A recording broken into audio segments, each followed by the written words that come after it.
जीवनात time management ठेवा. म्हणतात ना, अर्धगडी रिकामा अर्धगडी राहू नको रे. तसे एक मायक्रोसेकंदसुद्धा रिकामं राहू नका.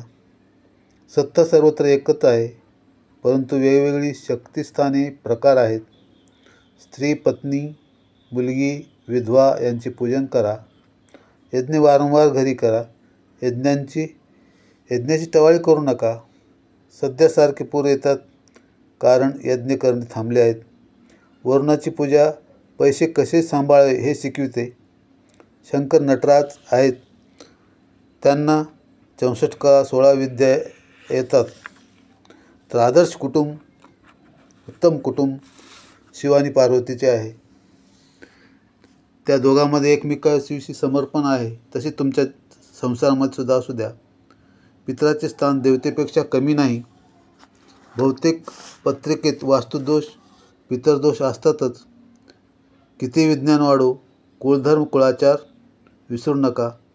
झोपेसाठी अगस्ती मुचकुंदूच मंत्र म्हणा.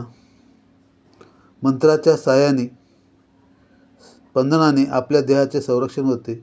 प्रपंच नेटका करावा, मग त्यानंतर परमार्थाच्या मागे लागायचे. सगुण आणि निर्गुणाचे चिंतन करावे. मननशील लोकाजवळ ईश्वर असतो. वाचन, मनन, चिंतन महत्त्वाचे. देव सगुण का निर्गुण यात पडू नका. कुठल्याही वादात संत पडत नाहीत. परमार्थाच्या नोट्स काढाव्यात. प्रपंचातील नश्वरता ओळखण्यासाठी प्रपंच करायचा. वडिलांची जबाबदारी धन कमावणे. सुख कोणाचेही दास नाही. सुखाकरता आवश्यक आहे ती शांती. ती शांती नसेल तर सुखाचा काही उपयोग नाही. त्यासाठी मी कोण आहे हे अगोदर कळावे लागते. शहाणा सुखात व दुःखातही रमत नाही. आपले कर्तव्य आनंदाने मनापासून चांगल्या प्रकारे करा.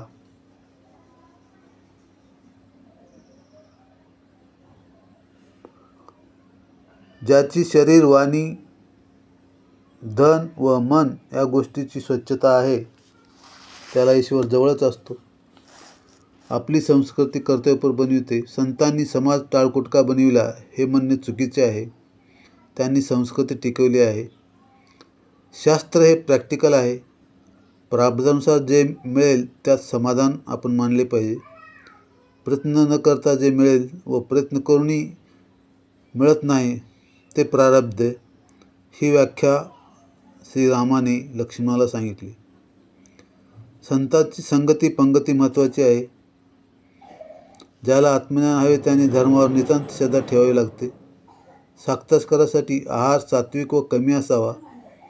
काही लोकांना उपरोधिक बोलण्याची सवय असते. सासूची आणि सुनेची पत्रिका अगोदर बघा. मनातसुद्धा वाईट येऊ देऊ नका. चोरी करू नये, त्यामुळे साक्षात्कार होत नाही. जास्त हाव करू नका. पैसे जास्त जमवू नका. आवडीने सगुणाची पूजा करा. एकांतात देवाला भांडा. देव सर्वत्र आहे तर मूर्तीत का नाही? आहेच. आपण बोलायला खूप शिकले, वागायला शिकलो नाही. नमस्कार माणसं लक्षात ठेवत नाहीत, पण देव ठेवतो. सगळे देव एकच आहेत. एक माणूस 6 महिने प्रवचन ऐकून राममूर्तीची पूजा करतो. पुन्हा दुसऱ्या प्रवचनात श्रीकृष्णाची पूजा करतो. त्यावेळी तो रामाची मूर्ती बाजूला ठेवतो. कृष्णाची मनोभावी पूजा करतो. रामाला वास जाऊ नये म्हणून त्याच्या नाकात कापूस कोंबतो. त्यावेळी राम प्रगट होतात.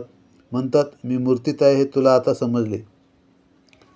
तर अशा प्रकारे आपलं जे आद्य इष्ट दैवत आहे त्याची पूजा करतात.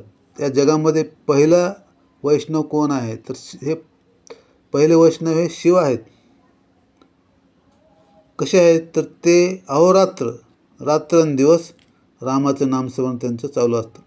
राम हा रामायणातील आहेत, परंतु त्यापूर्वी राम हे नाव होतं. कोणत्याही पंथाला धर्माला नावे ठेवू नका. नामस्मरणाने पापे जळतात. धन्यवाद. थँक्यू.